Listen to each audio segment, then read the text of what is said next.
30 times.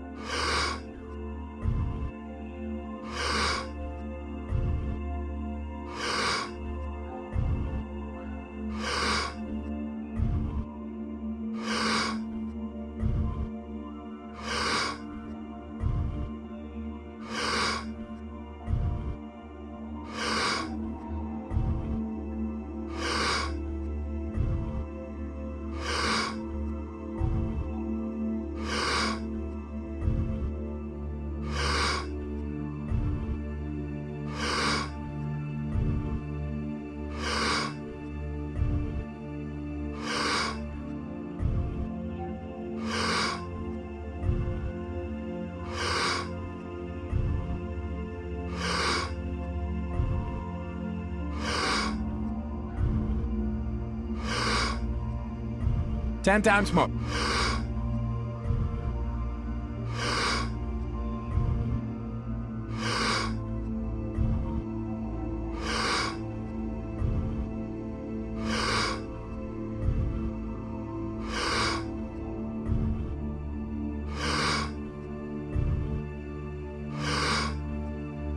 Two times more. Letting go and stop. There is one way in which subjective thought and deliberate thought is very powerful over states of mind and body. To answer your question, can you think your way out of the ice bath being cold? So a couple things that are important. First of all, just to go a little deeper on what thoughts are. Thoughts happen spontaneously all the time. Mm-hmm. They're popping up like a poorly filtered internet connection. But thoughts can also be deliberately introduced. For instance, right now, I can say, okay, have a thought that just decide to write your name, and you can do that. I'm going to decide to write my name, and you can do it. So that's a deliberate thought, which says that you can introduce thoughts. So I think it's very hard to control negative thoughts directly by trying to suppress them. Generally, they tend to just want to continue to geyser up all the time. But we can introduce a positive thought. Can you think of two thoughts at the same time? Probably not. So you can only have one thought at a time. Right, but they come very fast. But it comes and goes. Right. So you have to constantly be intentional and deliberate about what you think. Right. Otherwise, and a spontaneous thought will pop back in. That's right. Based on your experience, based on sensory, based on how you're feeling or perceiving something, your environment, it's just going to keep popping in. Right. So how do we deliberately have a positive thought more often? Right. So I'm a big fan of wellness, and I think it's a great community, but it tends to run in absolutes, and there aren't a lot of operational definitions, as we say in science. And what I love about your questions, you're asking for, really getting to the meat of things, asking for the operational definitions.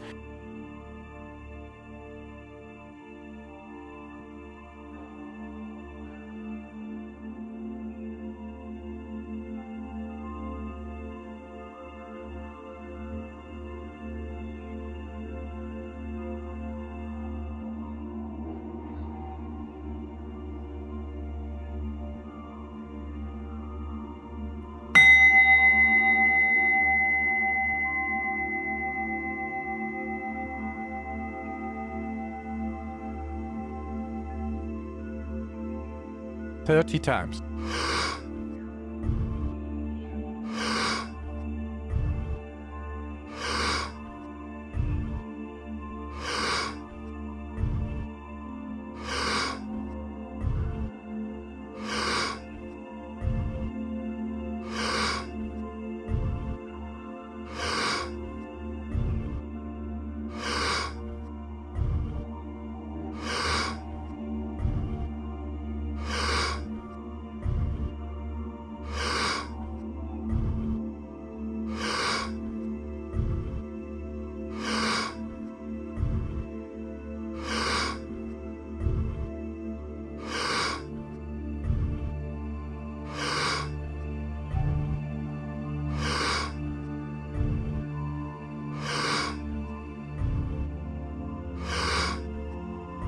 Ten times more.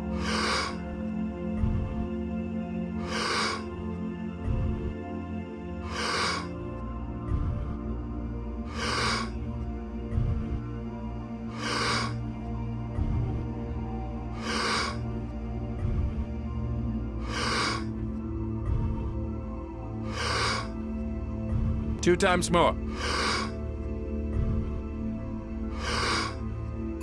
letting go, and stop. One of the most dangerous ideas in wellness and in popular psychology is that your body hears every thought you have. What a terrible thing to put on people. You know, what a challenging thing. I don't think people should try and suppress their negative thoughts. I think there is great value, however, to introducing positive thought schemes. Now, the reason is not because I think it's just because I think so, but because there's actually a neurochemical basis for controlling stress and actually making stress more tolerable and extending one's ability to be in bouts of effort. And that relates to the dopamine pathway. So the molecule dopamine is a reward. It's released in the brain when you win a game, you close a deal, you meet the love of your life, someone likes your photo, the great love of your life, you complete something. But most of our dopamine release is not from achieving goals. It's actually released when we are en route to our goals, when we're in pursuit of our goals, and we think we're on the right path. This is why a lot of people get depressed after they achieve a big goal, because they feel like, I'm supposed to feel something greater. I felt this thing for 2 minutes, and now that's it? That's right. High achievers know to attach dopamine to the effort process. To the pursuit, the day-to-day tasks, the growth, the lessons, the losses, like everything, right? Well, and it can be to some wins along the way, but growth mindset, which is the academic discovery and laboratory discovery of my colleague Carol Dweck at Stanford, is the hallmark of growth mindset is really two things. One is, I'm not where I want to be now, but I'm capable of getting there eventually. The other is to attach a sense of reward to the effort process itself.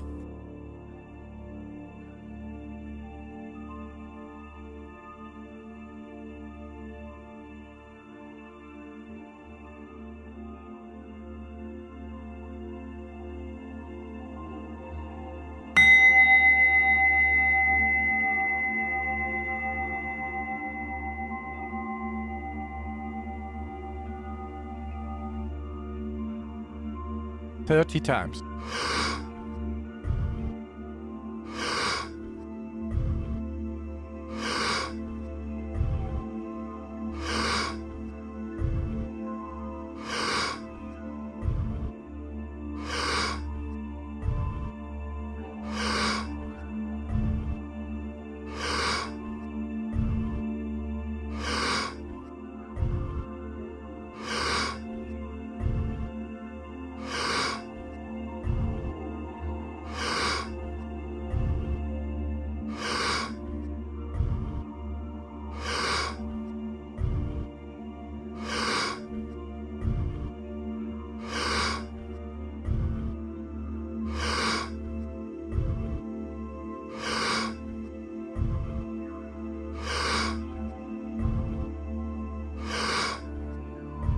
"10 times more.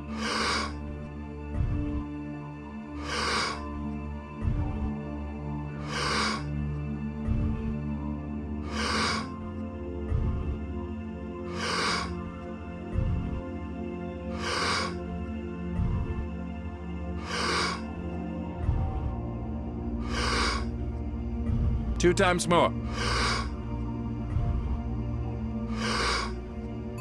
Letting go and stop." And if you look at true high performers, people that are consistently good at what they do, they don't peak and go through the postpartum depression and crash and come back, and their life is a cycle of ups and downs, but really people who are on that upward trajectory consistently, those people attach dopamine to the effort process. And actually one of her original studies on the discovery of growth mindset was these kids that loved doing math problems that they knew they couldn't get right.